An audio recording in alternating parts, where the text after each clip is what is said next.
Welcome to Cage Talk. I'm your host, Buck, and I'm joined by my co-host, Nick, in the studio. Nick, how are you? Hello, everybody. And our guest this week is going to be Carlos Condit. He is the just smacked myself in the mouth with the mic. He's the WEC 175 champ. He just beat John Alessio. And, we're proud of you. Thanks, man.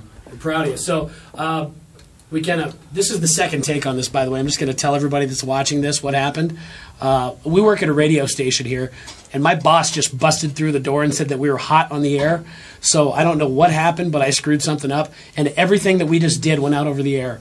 So we sat here and talked for like 5 minutes about fighting, and it all just went out on the air. So good. Everybody will be smarter for hearing it now. Yeah. So it's little a good thing.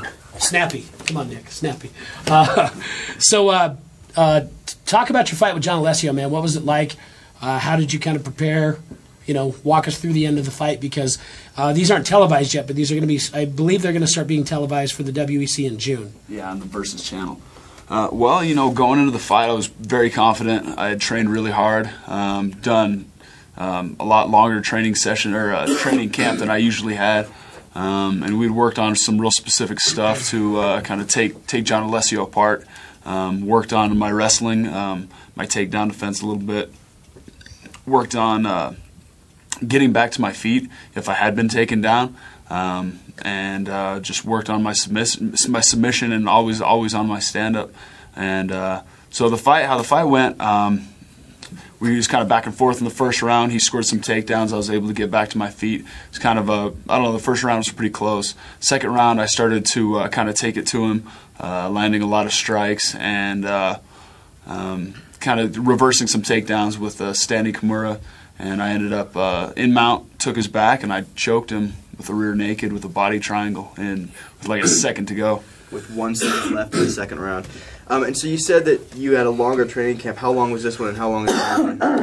I did about like 6 to 7 weeks. Wow, so is that considered pretty long? Yeah, usually I do about maybe 4 to 5 weeks, and that's just me. And I always trained. I always listen to my body. If I'm hurting, if I'm beat down, that's when you get injuries. Yeah. So tell us a little bit about specifically, your opponent, John Alessio. What kind of stuff did you know was his strengths, and what did you specifically work on that you don't normally work on to prepare for him? Well, I knew he was pretty formidable all around. He had decent stand-up, decent ground game. His wrestling's pretty good. Mainly I knew that he was going to be a like wrestling kind of ground control guy. And so, I just I knew that if I put him on his back, I was going to be in good shape, and I was able to just kind of push the pace. And also, what would you say that your background is in mixed martial arts? Are you more of a striker, more of a ground fighter? How did you get started in it, and what's your background in that stuff? My approach is, I train everything pretty much equally. From the beginning? You didn't have like a high school wrestler or anything like that? Yeah, I wrestled from the time that I was 9 till I was about maybe 16, and that's when I got into MMA. And right from there, I was doing jiu-jitsu and Muay Thai and boxing all at the same time. We'd have like 2-hour practice. You'd do 2 hours of ground fighting, 2 hours of stand-up. So. Wow. Mm-hmm. Not 2 hours. I'm sorry. I wasn't that 2 hours crazy. total. Yeah, 2 hours total. And do all 3 within the 2 hours. Yeah. We're tracking you. Yeah. For people that are listening and watching, you talk about wrestling and jiu-jitsu separate. Tell them the difference between, how you train in wrestling and how you train in jiu-jitsu. Wrestling is a lot of the emphasis is on the takedown, right, and defending the takedown. So I would call it maybe more like standing grappling. Sure. Whereas jiu-jitsu is mainly on the ground. You can hit standing submissions and whatnot, and there's, good wrestling control helps on the ground as well. But I think jiu-jitsu is more of once you're on the ground is when you use it. Yeah. What would you, so it seems, from the outside looking in, obviously you have a pretty great record. We were talking before the show, roughly 24-0, I think. And, is that right? No, like 20-4 or something like that. Yeah, 24-0 is what I meant. Yeah, so, okay. So 20 wins, 4 losses, got you. 0.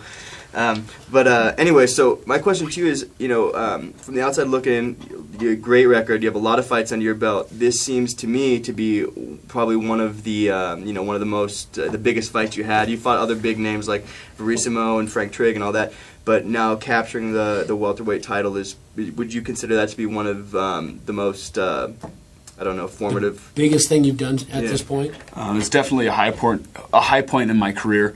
Some of that other stuff in the Rumble on the Rock, I had some good accomplishments, took out some pretty tough guys. Yeah. But this one, actually getting the title is definitely an accomplishment. And are you looking to, where do you want to go from here? Just hang on to this one as long as you can? Are you looking for, what kind of long-term goals you have in MMA and with WEC right now? Well, I don't exactly know how the whole Zuffa thing with the WEC and the UFC and now Pride is all going to work out. How they're going to, what they're going to do with all their fighters. But for the time being, I'm just like a big happy family. It seems like to me. I mean, you could have some really, some super fights. Yeah. You really could. You could have just such a huge variety of fights. It's sick. Sounds like the perfect time to just be in the sport to begin with. I mean, Absolutely. real exciting time. Who do you want to fight? Like, who are your dream fights? Like, I mean, do you want to get in and do you want to fight a Nick Diaz? Who do you want to fight? Yeah, I'd like to fight Nick Diaz. He's got good stand-up. I think we'd have a war. Gomi's good. Let me think. Anybody with good stand-up or good ground game as well. That guy Shinji.